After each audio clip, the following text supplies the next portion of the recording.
Hello, and welcome to the Lone Star Collective podcast, the official podcast of the Texas Cannabis Collective. I'm your host, Chris Grisolia, and I'm joined this week by our very special guest, Andrew DeAngelo.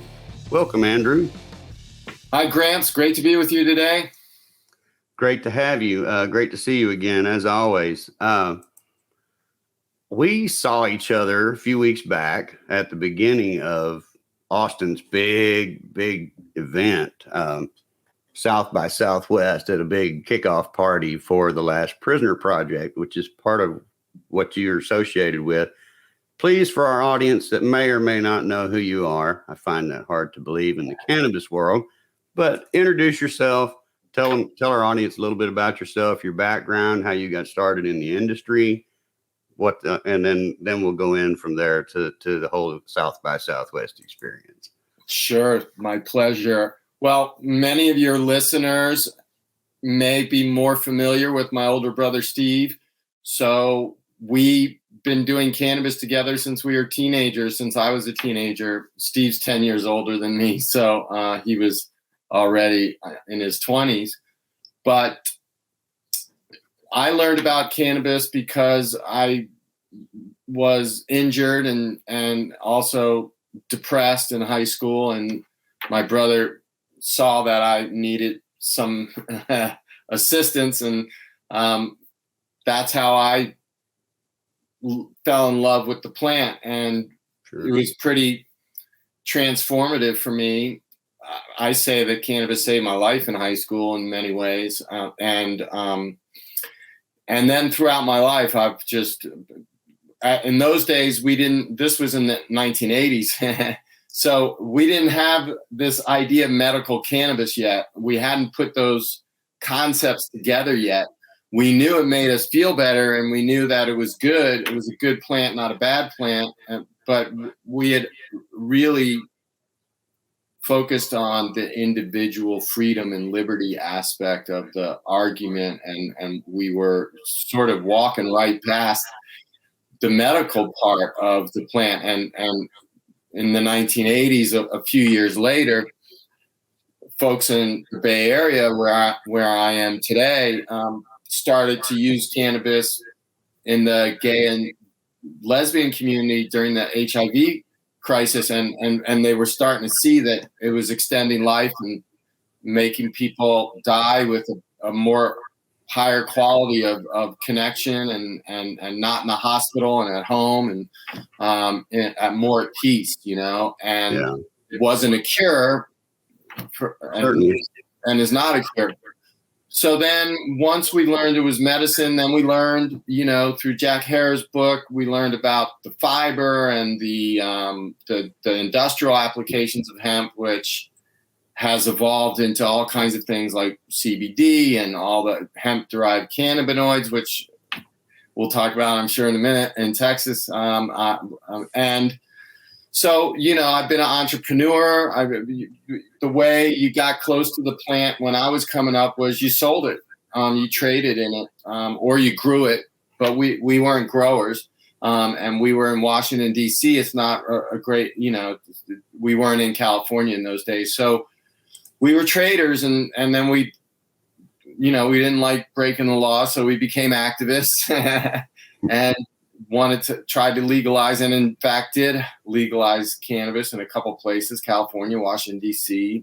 Where we did our work, just like you're doing in Texas right now. It takes an army of us, a tribe of us, I should say.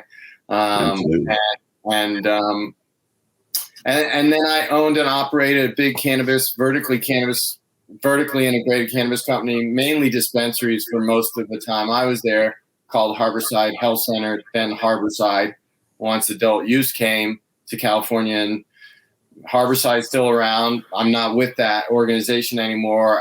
When I left Harborside, I became a consultant and strategic advisor, and I also co-founded the Last Prisoner Project, which you mentioned, the fundraiser that we had. It's an organization that's dedicated to getting cannabis prisoners out of prison. the views I express are my own right here, right now with you. I have to say that. But Last Prisoner Project is a very important part of my life and something that means a lot to me. And Grow House Media was the main, I guess, organizer of that event, and they did a good job. And they've done that a couple years, and it was at a lovely venue with a beautiful view of Austin, Texas, and had some just amazing. My fellow board member M1 from Dead Prez was there, and he did some poetry and spoken word, and it was marvelous to have that kind of talent in the room, and on our board. We're very lucky to have him on our board. He's a new board member, and but I wish I could tell you that we're getting people out of prison faster than they're locking them up. We're not, so the mission is still critical, and despite our ability to raise pretty substantial sums in the last few years to the tune of $5 or $6 million, and we've spent it all on either giving it to prisoners or trying to get them out of prison, but we still are falling far short of our mission and our goal. So we all have work to do, and that's one reason I'm here today with you. And absolutely, that's sort of my career in a very brief nutshell. But it's really, when the plant spoke to me as a teenager, I knew instinctively. I was very wise young man, just from an intuitive standpoint, and I knew that this was something that was going to be important in the world. And I knew that it was good, and that it brought people together, and that it made people feel really good, and that people would be my friends. And if I had this thing that they got so much from. So it's been a really instrumental part of how I've built my whole life, and all my relationships and culture and experience of my life has very much revolved around what I've learned from cannabis. Absolutely. Well, I wanted to you had mentioned, or I guess I mentioned it first, the outlaw party that Grow House put on there in Austin. And that was a beautiful venue. It was a beautiful view. I should have had one of the pictures that I took that night up and ready to go. But that being said, it was kind of a kickoff night for South by Southwest. And you were there because you were part of a panel for South by Southwest. Tell us about that whole experience and how that all transpired.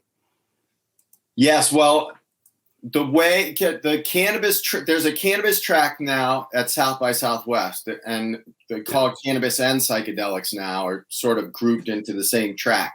And it's only been a few years that we've had a presence, an official presence at South by Southwest. So the last time I was in Austin was 6 years ago, before we had an official presence, and we were sort of outside at different venues surrounding South by Southwest, trying to have our own sort of educational experience with what was going on with cannabis at that time, which is a lot different than what's going on now. So in order to speak at South by Southwest, you have to apply, and they don't just let anybody do it. It took me 3 years of applying and pitching different ideas before I got this one. And this one, oftentimes, a little trick of my trade is when I'm not having traction on my own, I get people that are more famous than me or more influential than me, or to be on stage with me, or invite them to be on stage with me. In this case, that's what I did with two elected officials at the national level. They both serve in the House of Representatives. One is from Oregon, Earl Blumenauer. He's been a congressman from Oregon since 1996, a long time. He's been a real champion of cannabis law reform, and he's sponsored or co-sponsored just about every bit of reform that's happened at the federal level, since he got there. He's been a huge champion. I can't say enough good things about him. And then we also had a Republican. He's a Democrat. And then I had a Republican on called, she was from South Carolina. Her name's Nancy Mace. And she's an amazing leader and human being that I really admire. She told her story of how medical cannabis saved her life in high school when she was a victim of sexual assault, and the antidepressants and stuff that she was being prescribed at the time were making her suicidal, and somehow someone got her some cannabis and it saved her life. And she told that story. I don't know of many elected officials at the national level that will talk about their own cannabis use as a medicine or anything else. And so I thought it was really brave for her to do that on my panel. And the name of the panel was "Which Political Party Will Legalize Weed at the National Level?" And that's why I had one panelist from each party. South by Southwest likes you to have smaller panels. They don't want big panels. They generally don't want more than 3 people up there, including the moderator. So, and they accepted my pitch, and I have a wonderful publicist who got the 2 elected officials to agree to be on the panel with me. And these are 2 people that have, Nancy Mace also has, Representative Mace also has legalization legislation that she sponsored called the States Reform Act, which I really like because it also includes retroactive release of all federal cannabis prisoners, which, the Democratic framework, the MORE Act, I don't think has retroactive release, but it does have a lot of other things for related to expungement and related to social equity, and getting folks restorative justice, I guess you could say. So, I like both. These are the 2 frameworks that are really on the table. One's the Democratic framework, the MORE Act. One's the Republican framework, the States Reform Act. And then the Senate has one, but that's basically dead on arrival because the tax rate that they have up there on that one is just totally unworkable. Everybody knows that. So that's what the panel was about. And, unfortunately, Representative Mace had to call. At the last moment, she couldn't come to Austin. And so she had to be phoned in on Zoom. And that was kind of a bummer for me because I was really looking forward to sharing the stage in real time with her. Sure. But we managed, just like everything in weed, you have to pivot and get creative and, keep your eye on the prize, which was the discussion itself. And, the fact that these 2 people showed up for me at South by Southwest to talk about this, I was really happy and pleased with, and tried my best to be diplomatic, but also, hold folks to account, particularly a little bit more on the Democratic side because they had an opportunity to pass more ambitious legislation and they didn't quite get over the finish line. It's not their fault, exclusively their fault. Yeah. Because you got this thing called the filibuster in the Senate and all that, effery that happens over there. I like that term, effery. Yeah. Well, I used to say the whole term, and then I replay the tape and find it distasteful. But so effery, I think, works a little better. But I'm going to have to start using that one. Yeah.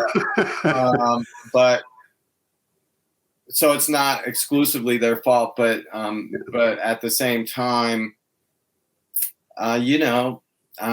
when people have power, they need to use it and get the job done that they say they want to get done. And so, Absolutely. So try to really just and be very respectful. I think it's important when you have national politicians, you're very respectful to them. It's hard to be a politician these days. Everybody hates you.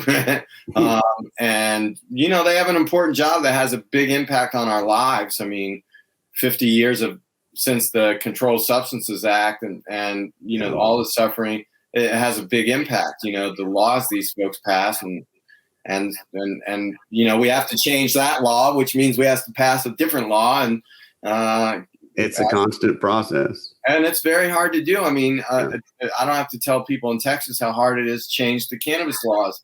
And anywhere it's hard. Even in California, it was hard. And when we ran the first medical initiative in '96, every mainstream politician from every single political party, every single media outlet, every single mainstream media was against it. Yeah. And it still won. And it won because these dying young men were going in front of the camera and bravely sharing their story of weed helping them survive HIV, AIDS, or not survive it, but endure it, and not waste away and have to die in a hospital on a ventilator. And so that's how we got it done. And that's how we got even some of the medical, even very restrictive medical programs like Texas or Minnesota has a really very restrictive program. It was the kids with epilepsy, right, that got that done in a lot of places. And so when we just tell the story right and over again enough times, and we keep educating folks, and you have your own story that should move people in a pretty profound way, and you're not alone by any means, right? And, no. And I lost since we last talked, I lost two dear friends that helped me start Harborside because of the same problem, right? They just couldn't shake it, right?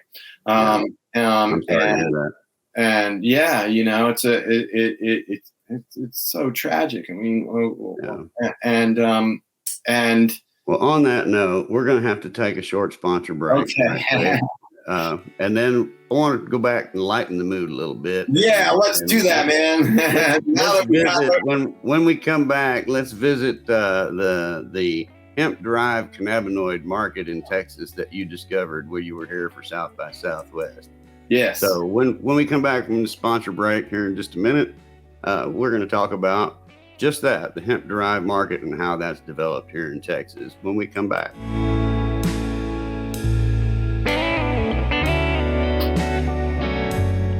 Howdy, Colt Power here. These days, many people are choosing to add CBD to their wellness routine. Why? Some like CBD for how it may help them with their focus. Others enjoy the way the plant compound may assist them with their sore muscles and relaxation. For me, CBD has been a game changer in keeping my old sports injuries managed so I can work out and be present for my family. If you've ever been curious about CBD, I invite you to check out our Texas-grown, Texas-made products at powerbiofarms.com. That's power, BIOPHARMS.com. Thrive Apothecary offers an experience truly unique from anything else in Texas. A full-service cannabis solution that is doctor-owned and offers customers every level of cannabis legally available in Texas. From traditional CBD products to emerging hemp-derived THC edibles, smokables, and now medical cannabis. As a licensed medical cannabis provider, prospective patients from anywhere in Texas can book a sponsored online eligibility consultation to determine if they qualify for a medical marijuana prescription from the comfort of their own home. Plus, for Texas veterans, the first prescription appointment is donated by Thrive. Visit thrivetx.com for more information. Welcome back to the Lone Star Collective podcast, the official podcast of the Texas Cannabis Collective, distributed on Spotify, Apple, Google Podcasts, and many more, to give Texans information regarding policy, industry, and culture. And now, back to this week's show.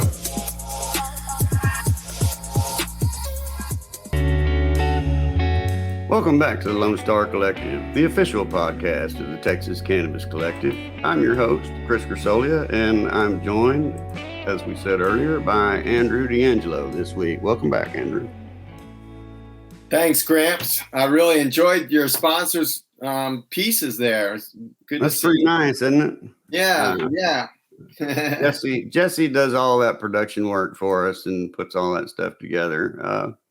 And he does a real good job. Of course, he's going to school for it, so he deserves all the credit there. All I'm doing is pushing the buttons. Well, yeah, but both of those companies are great segues in what we're going to talk about next, I think, right? Absolutely.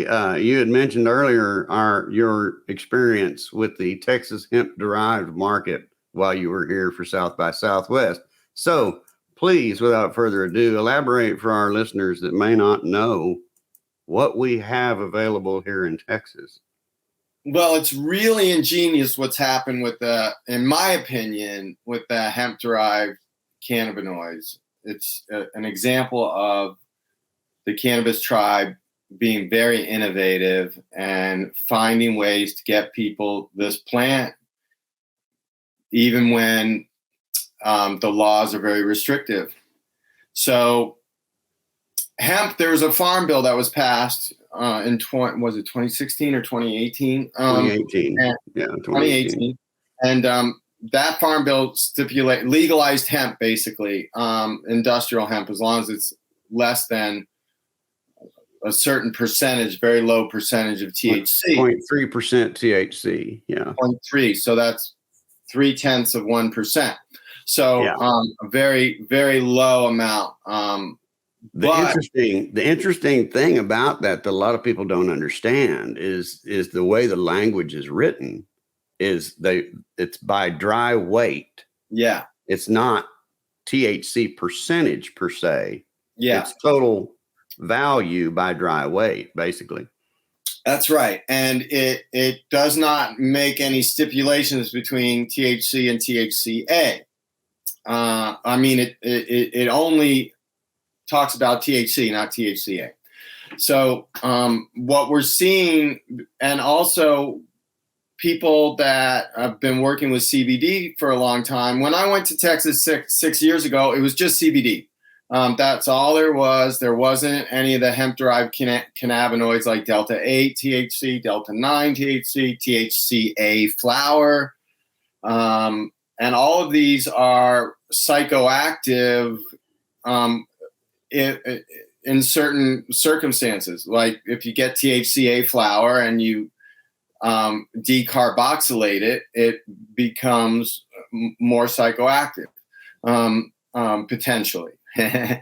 And so, and delta-8 and delta-9 THC that we're seeing in these products, those things, they started out as CBD, Mm-hmm. and then there's a laboratory that converted them using a highly processed laboratory methodology to convert these molecules, to do molecular conversions, basically, I guess is what it is. I don't even know. I'm not a processor. I'm not a lab guy. So I don't know all the technical. I know it's highly chemical. Processed. Yeah, chemical process they put it through. Yeah, it's highly processed, but it's legal, okay, because it comes from the plant. It comes from raw material that is legal under the Farm Bill, under the Hemp Bill.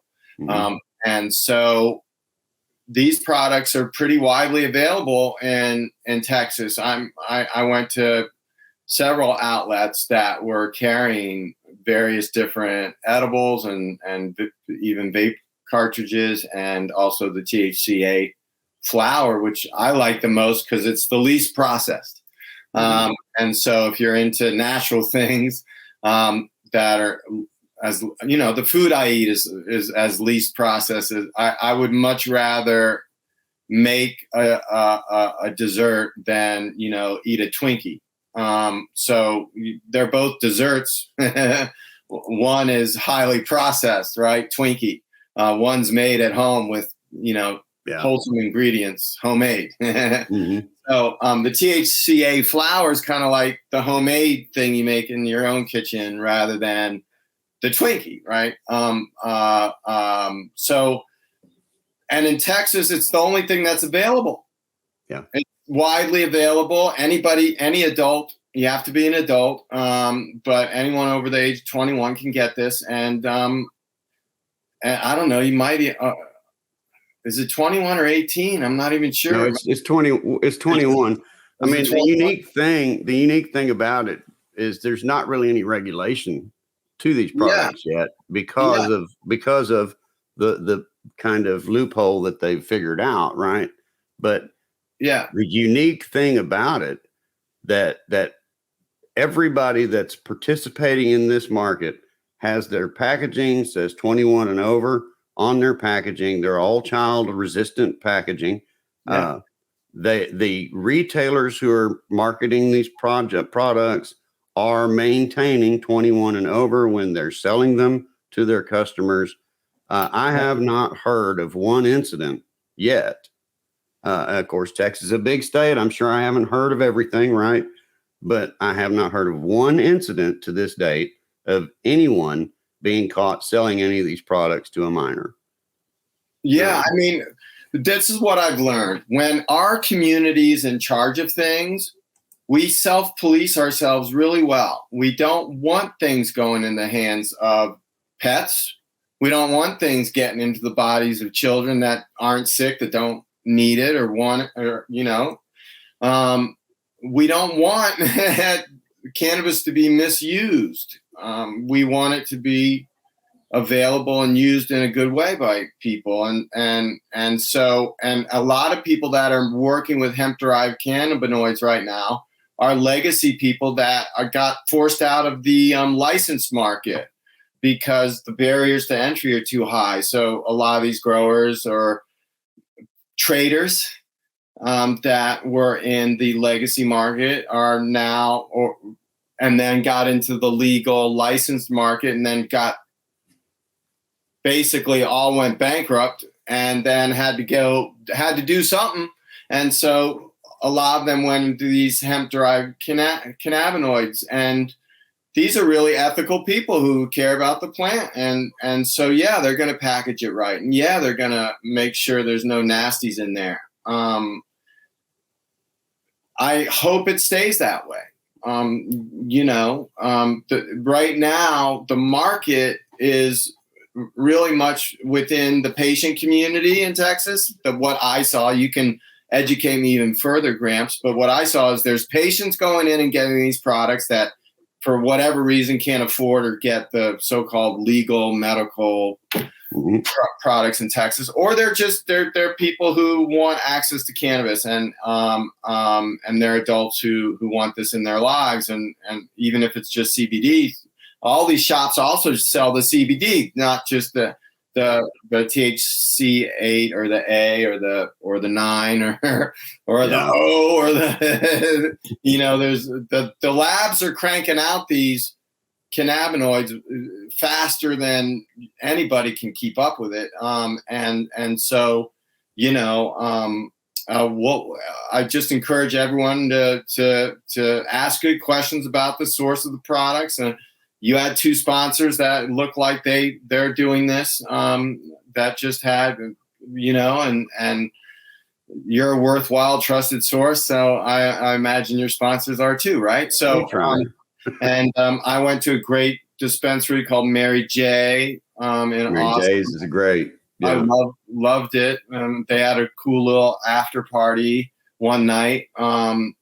And they've done a great job there, and they're also providing a space for people to gather and have events, cannabis centric events.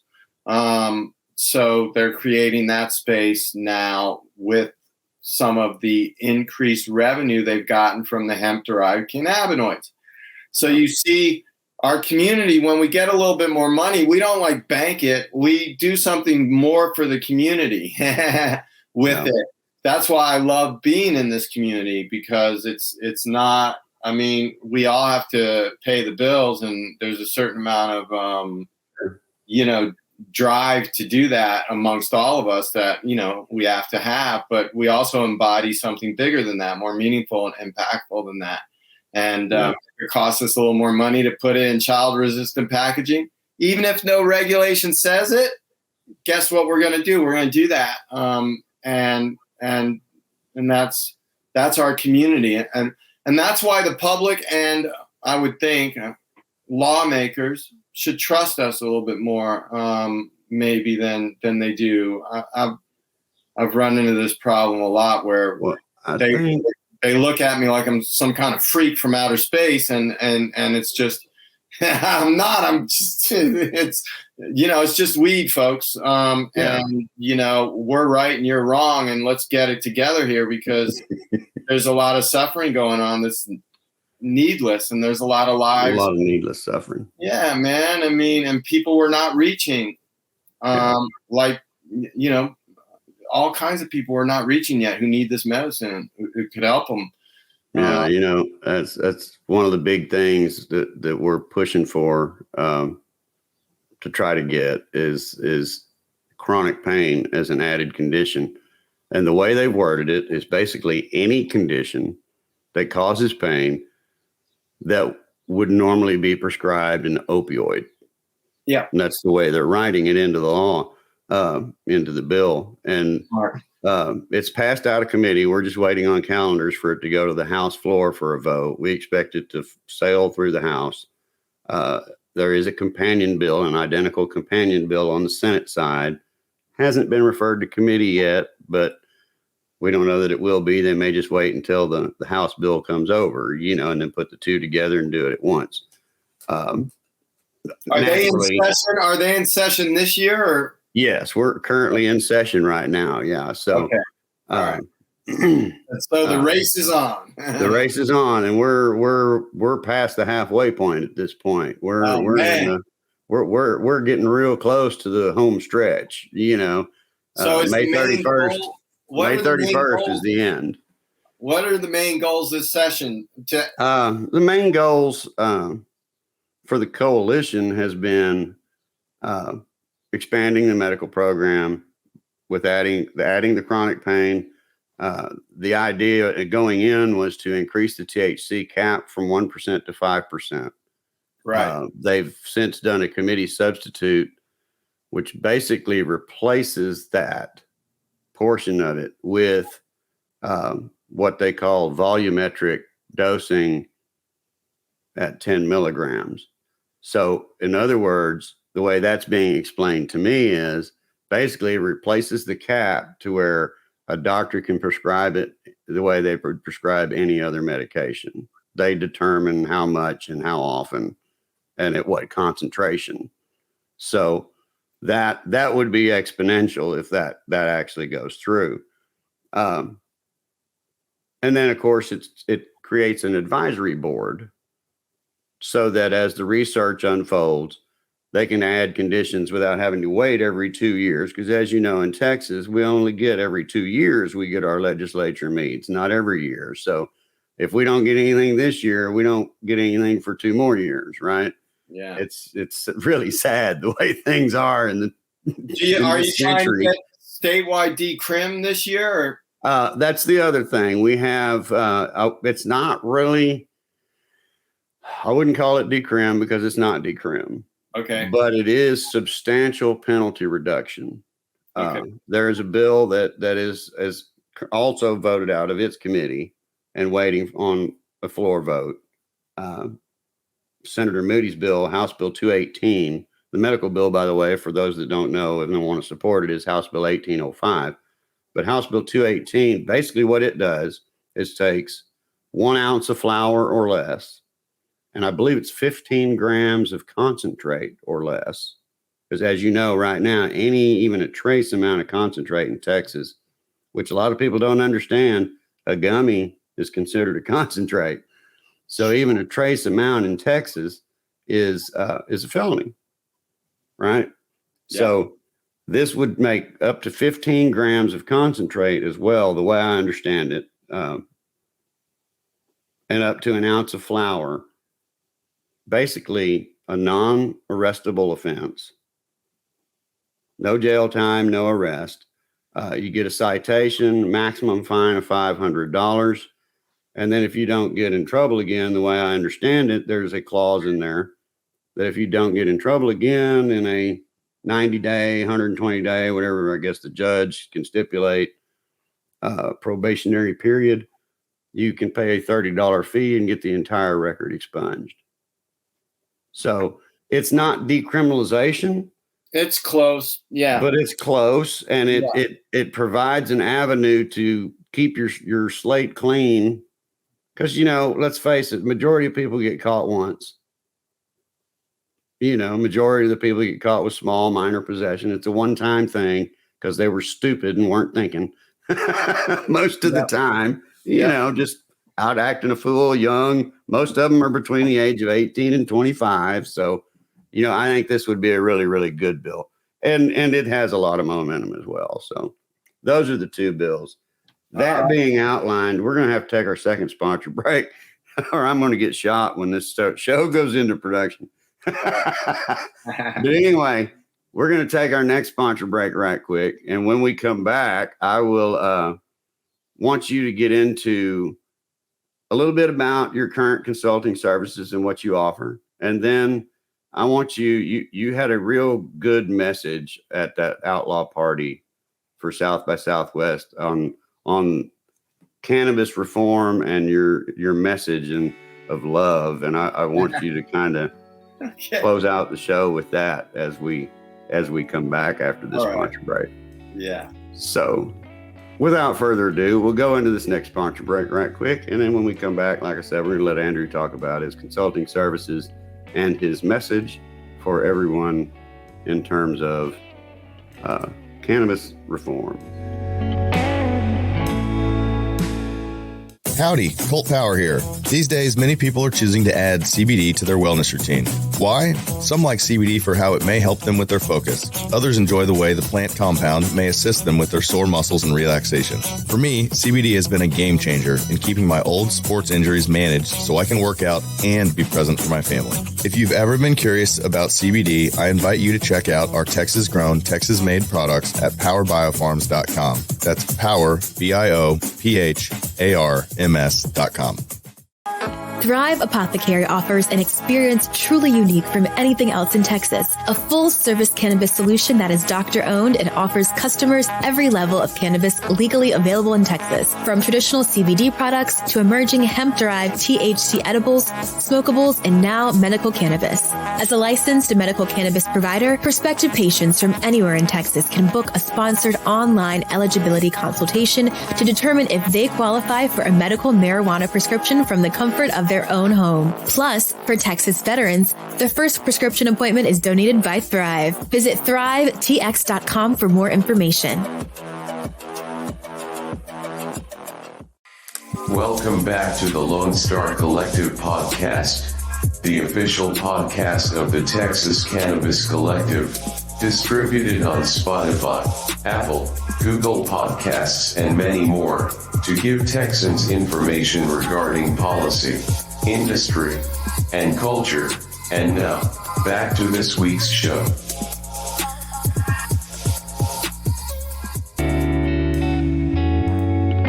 Welcome back to the Lone Star Collective. I'm your host, Chris Griscolia, and I am joined this week by our very special guest, Andrew DeAngelo. Welcome back, Andrew.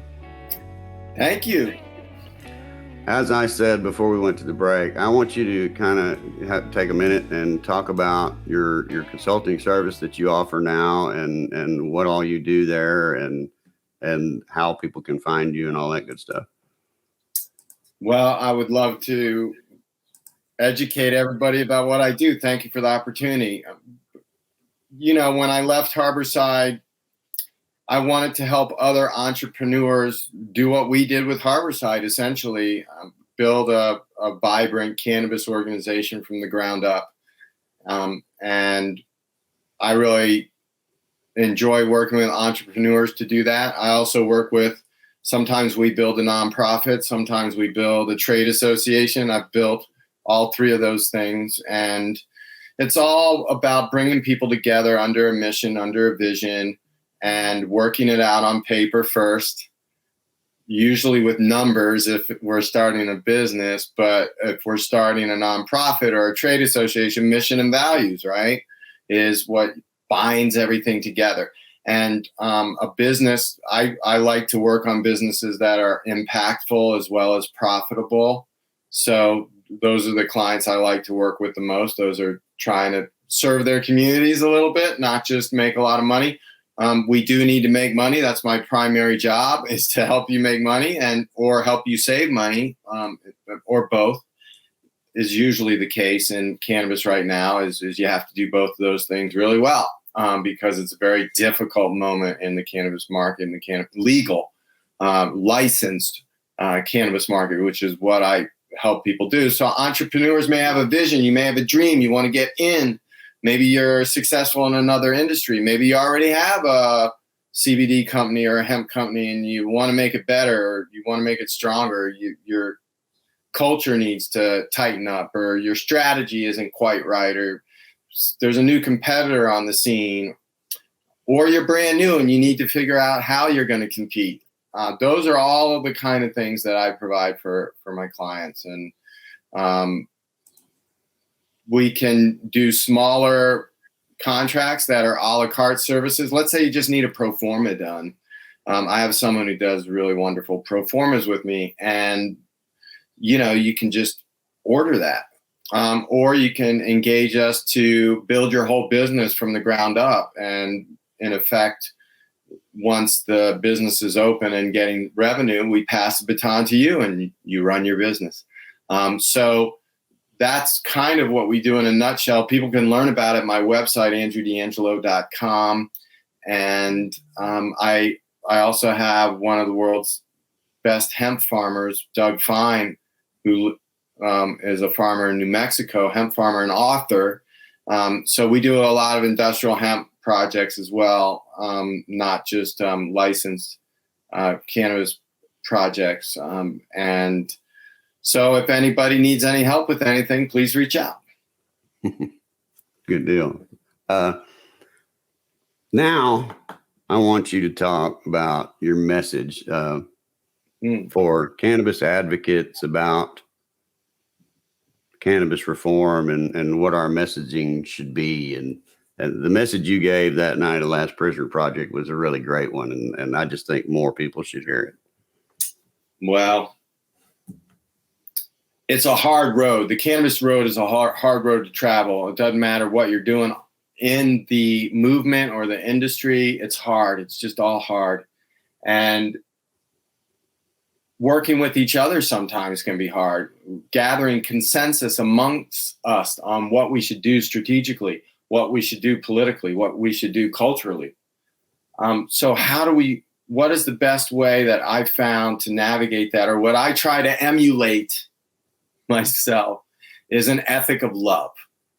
Because if we truly love the plant, love each other, love that we're bringing positive change to the world, no matter how hard it is, that we love enough that we can put together something like the Outlaw Party. That was an act of love. That cost people money.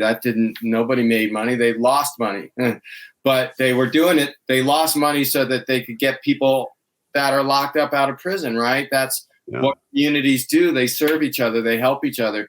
And it's an act of love. And the Outlaw Party, by acting from a place of love, Liz and Patrick Groh and that whole crew, they did something impactful and meaningful. They created change in the world, right? And it wasn't, and sometimes we have to be motivated by anger. It's not right. But sometimes tough love is part of the equation when we're dealing with politicians sometimes, or when we're even dealing with each other sometimes, to get consensus or to get each other to improve somehow, or to get us to look at ourselves a little differently. Sometimes you need tough love, right?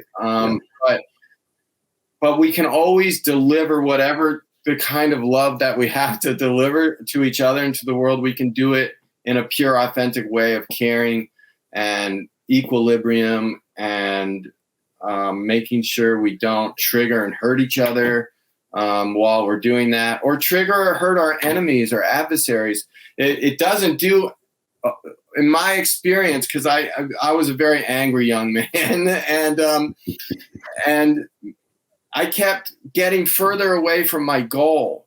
The more angry I would get, and more I would shout at a politician and just clobber him, I wouldn't get closer to my goal. They wouldn't talk to me anymore. They wouldn't. They'd be like, "F you, get out of here." I've got better things to do in my time. I know you think you're really important, but I don't. I got better things to do with my time. Whereas now, I try to come from this place of love, and I was able to get Nancy Mace and Earl Blumenauer to agree to be on stage with me. Sure. I didn't do that by being angry. I even if I am angry at politicians, I did that by inviting them to something that their voice could also be amplified at, and their viewpoint and what they're trying to get done could also be amplified, that they could be part of the conversation, right? Because an ethic of love tries to be inclusive, but also decisive. Sometimes those two things can oppose each other, right? We've certainly sometimes lost the balance between, including everybody and making sure we're getting stuff done and achieving the goal, and not just participating in circular firing squads or, endless circular firing squads, which sometimes are important, but again, does it get us closer to the goal, right? And so I think you've probably learned in your life and career, this is why I try to embody an ethic of love, even when I encounter resistance to what I'm doing or what I'm advising or what I'm collaborating with, or working through disagreements. I always try to do it with smile and positive energy and open chest, open heart, and trust, and see if we can trust. I think trust is the word that goes with love really well. And if once you lose trust, the love goes way down with it. And all of a sudden people don't even like each other that much anymore.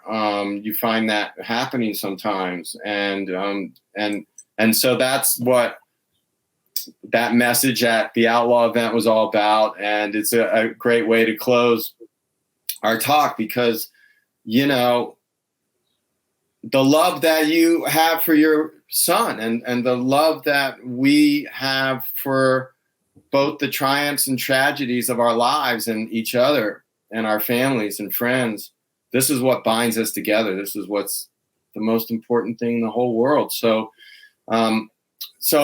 you'll find me preaching about love. It's kind of hippy dippy sometimes, and I acknowledge that. There's nothing wrong with that. But really, it's how our culture has been. If you go back to the jazz age before the hippies, all those folks were loving each other and working with the plant and helping each other through hard times with the plant. And it was all about that and providing medicine, and getting people. In those days, it was opium. People were getting strung out on raw opium and stuff, and having all kinds of problems with that. And gauge is what they called it, or weed or cannabis, ganja was what helped a lot of people. So it actually, this ethic of love predates hippies. It predates all of that. And it's hard for us because we have such a competitive world and everything's about your own interests and, providing for yourself and your family. And that treadmill runs so fast. It's easy to kind of dismiss this idea, but I embrace it. That's what cannabis and other plant medicine has taught me. And that's the message I've been given to present to the world.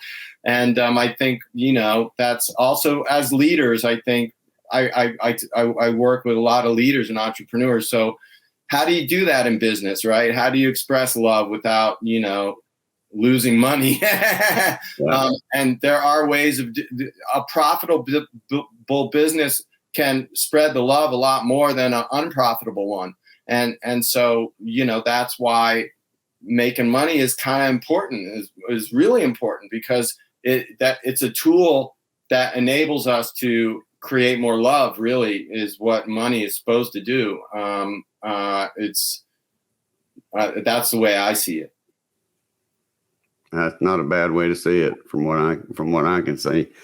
Well, I want to thank you again, Andrew, for joining us. You're always welcome.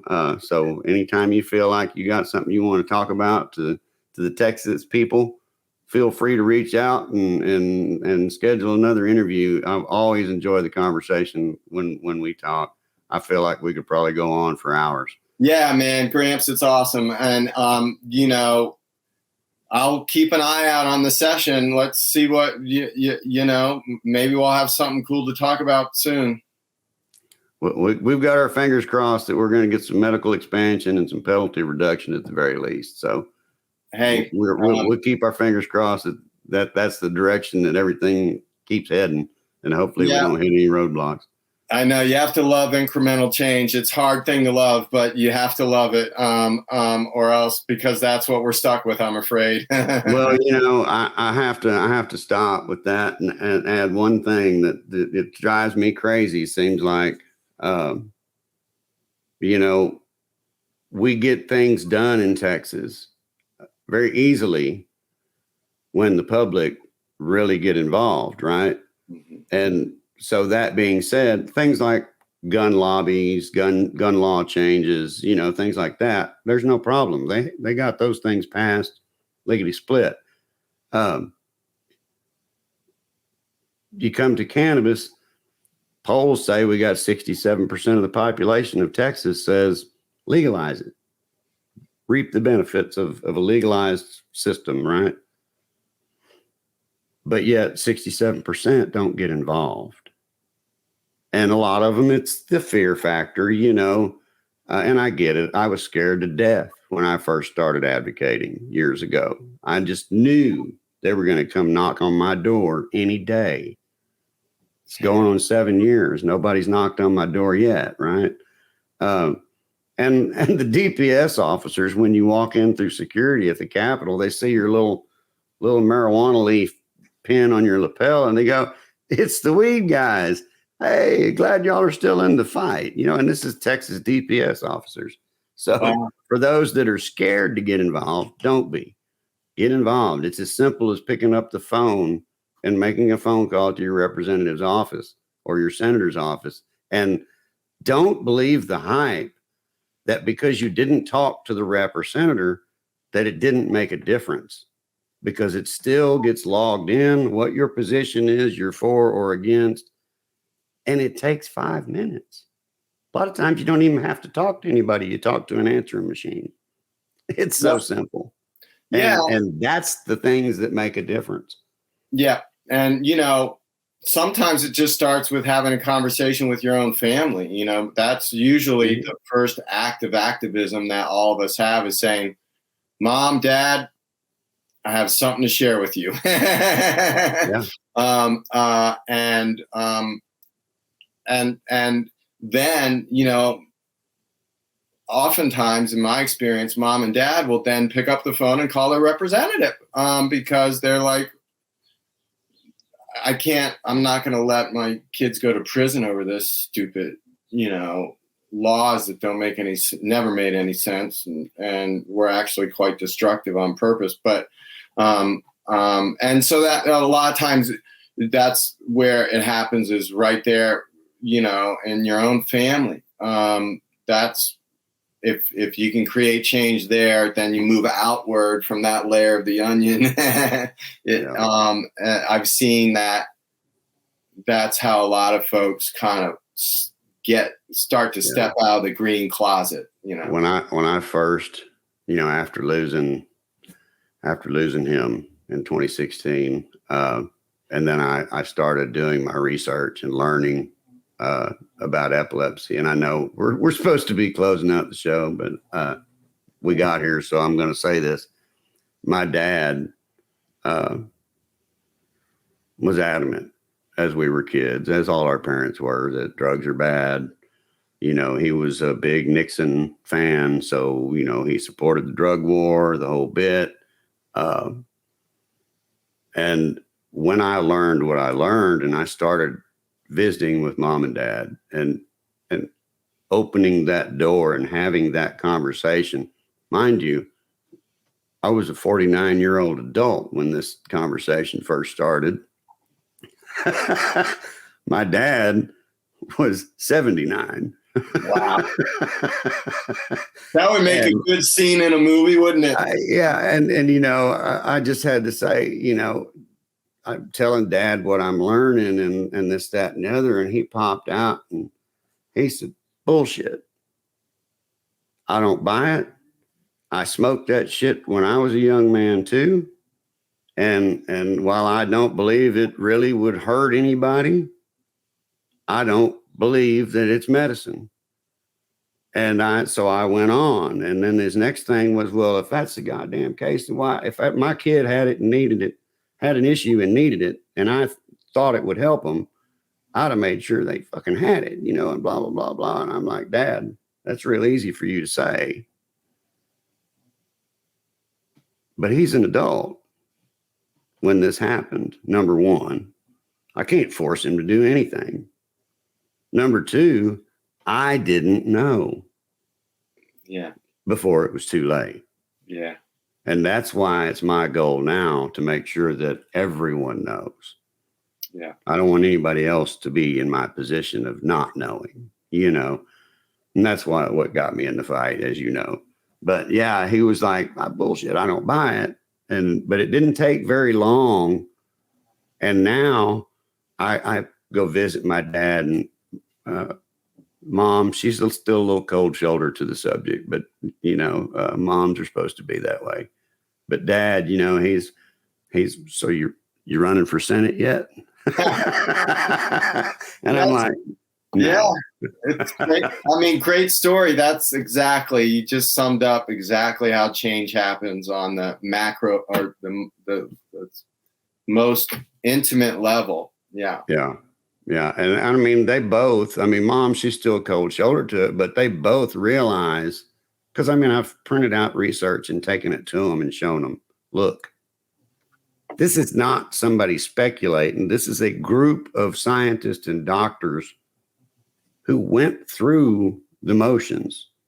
They did the studies. They're doing the trials. It's so many studies happening every day. So many you studies. know. Yeah, so many studies. Yeah. Well, like I said, we could go on forever and ever and ever. Yeah, we let could. you go. Yeah, we could, Gramps. As always, I appreciate you coming and joining us. I know Austin and Jesse wish they could have been here to join in as well. They're going to be disappointed because this is always a good conversation when we have you here. So until next time, I want to thank you, and stick around until after the production for just a minute. I want to talk to you about a little something, but at any rate, that's going to wrap it up for our show this week, folks. And we want to thank our guest, Andrew, and Andrew DeAngelo Consulting. If anybody is interested in finding him, it's real easy to find online. So we thank you for joining us. And as always, we hope you come back. I will.